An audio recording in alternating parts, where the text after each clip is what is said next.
Reka nongere ngo ikaze wamaze gukora subscribe kuri channel ya YouTube Yambi TV official ndetse nawe udukurikira muri byo utarakora subscribe ariko mukamukunda inkuru ndetse n'ibiganiro dukomeza kugenda atubagezaho.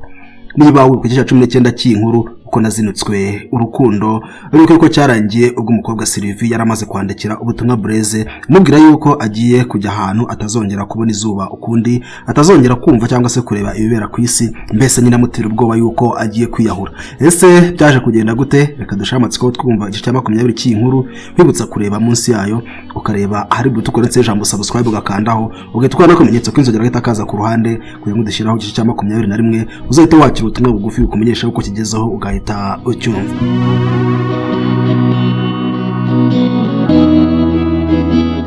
Buriye mukwe burya ntimukamurenganye, none se tuvuge ko buriya ntari nakunze urukundo rwa nyarwo? Ese hari uko ntaye nagize ngo nihangane mu rukundo?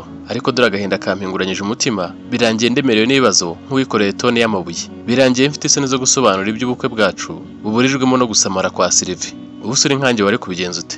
Wababarira Sylvie, wakwikundira Deborah ukaba umukwe wa bosi, wabanga bose ukazinuka urukundo ukundi, wakwihimura kuri Sylvie nawe ukamutendeka ukamuca inyuma kumva uko bimera?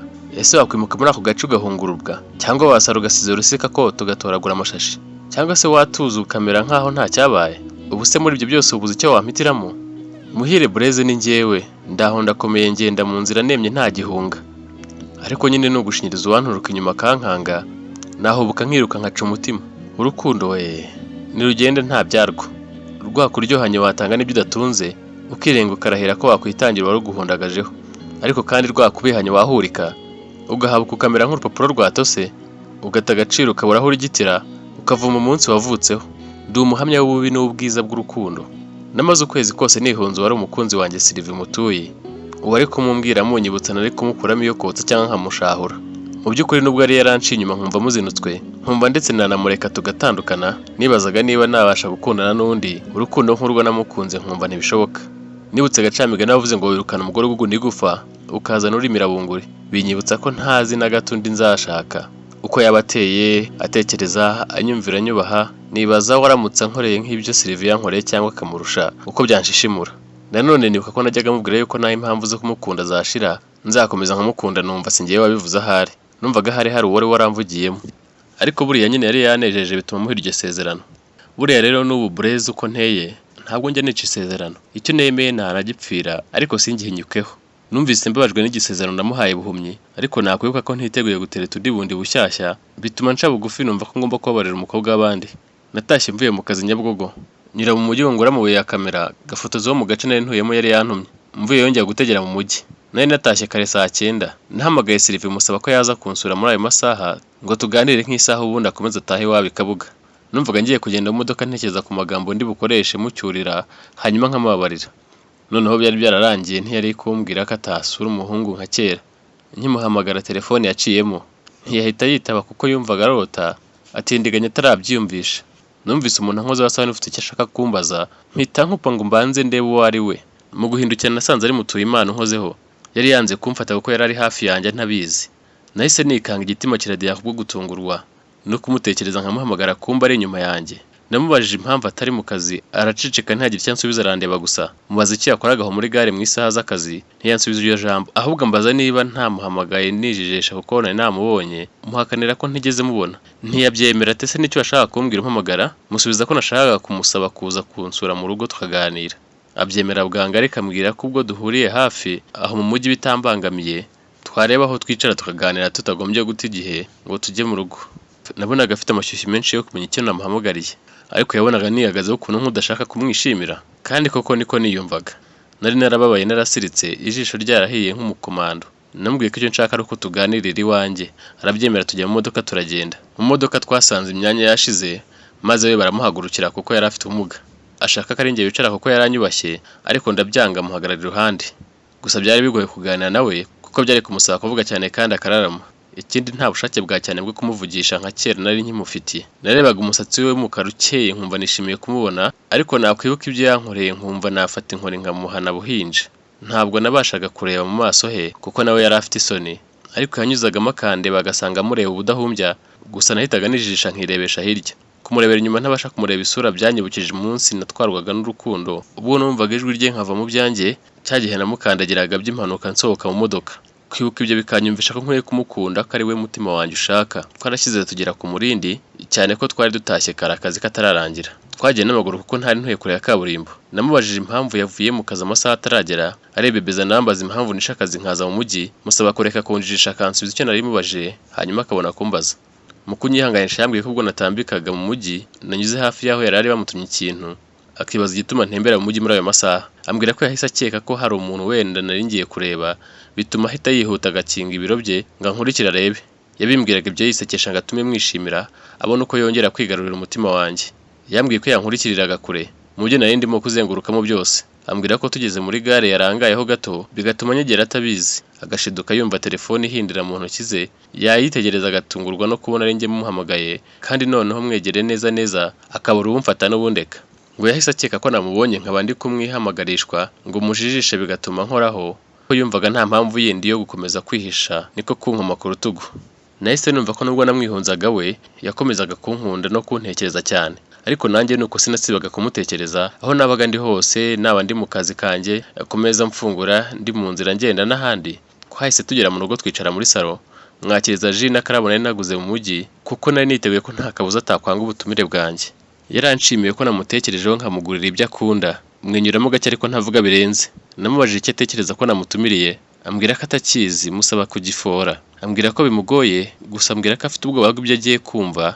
Namubajije icyo cyetse kikamutera ubwoba, ambwira ko byonyine uburyo ndi kumwitaho bikamushimisha, bimuteye kwibaza niba atagiye gupfa cyangwa niba atari wo munsi wa mbere na nyuma dukundanye. Nahise numva ko yatinye, mubwira ko ari wo munsi wo kongera gukomeza urukundo rwacu nk'uko bwa mbere byahoze niba bishaka. Ntararangiza kuvuga ahise ampubukira arampobera yirekuye kubera ubumuga yari afite twenda kugwa, ariko kubera ko njye nta marangamutima menshi nari mfite bituma mukomeza ntitwagwa. Namubwiye ko wari wo munsi agiye kumbwiza ukuri ku byabaye byose, mubwira ko ariyo mahirwe muhaye yonyine ngo yemeze ko ankunda by'ukuri. Mubwira ko agomba kwirinda ikosa iryo ari ryo ryose, akambwira icyo mubajije nta na kimwe aciye ku ruhande.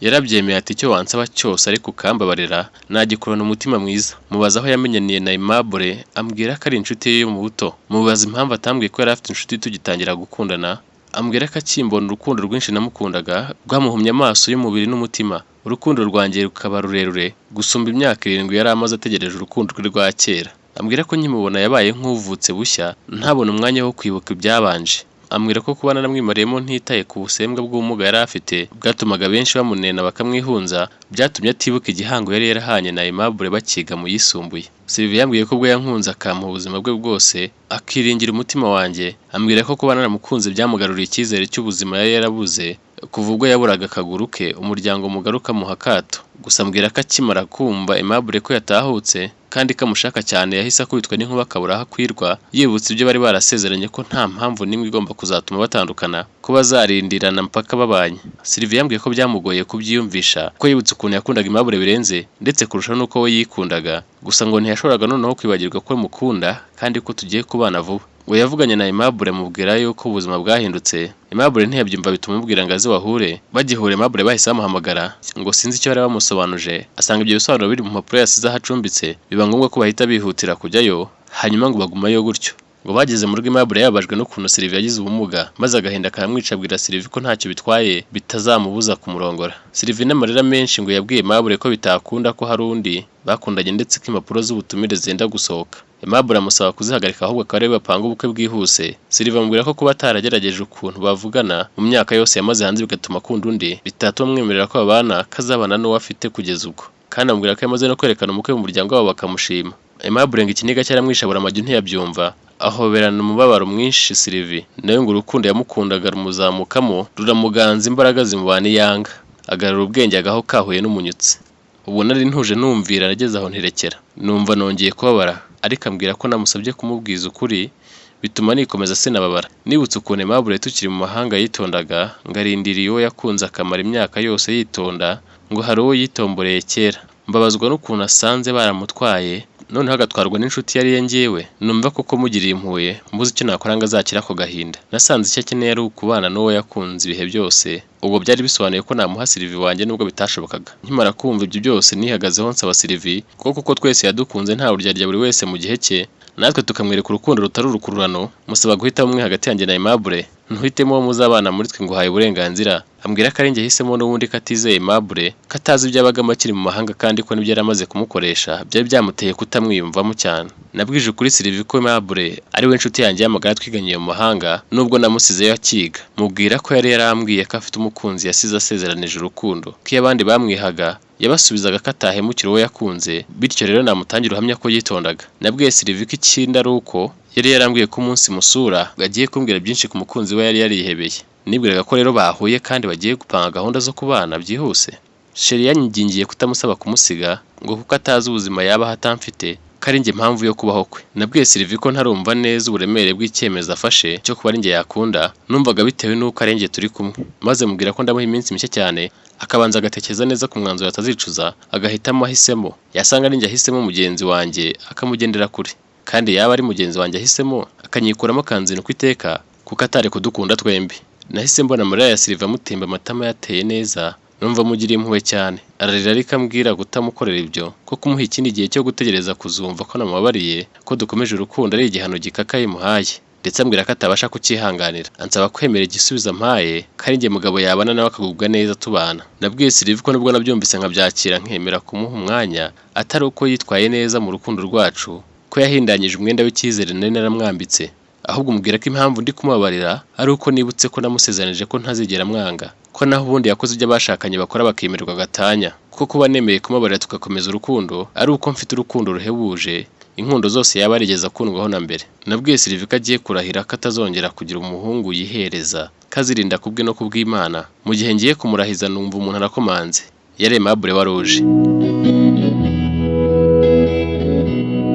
Reka nkubwire ko igice cya 20 cy'inkuru uko nazinutswe urukundo arahakirangiriye. Niba hari amatsiko usigaranye uko byaje kugenda, wowe icyo usabwa gusa ni ukureba munsi y'inkuru ukareba ahari buto ukorense ijambo subscribe ugakandaho, ugahita ukora no kumenyetso k'inzogera gahita kaza ku ruhande kugira ngo dushyiraho igice cya 21 uzahite wakira ubutumwa bugufi bukumenyesha uko kigezeho ugahita ucyumva.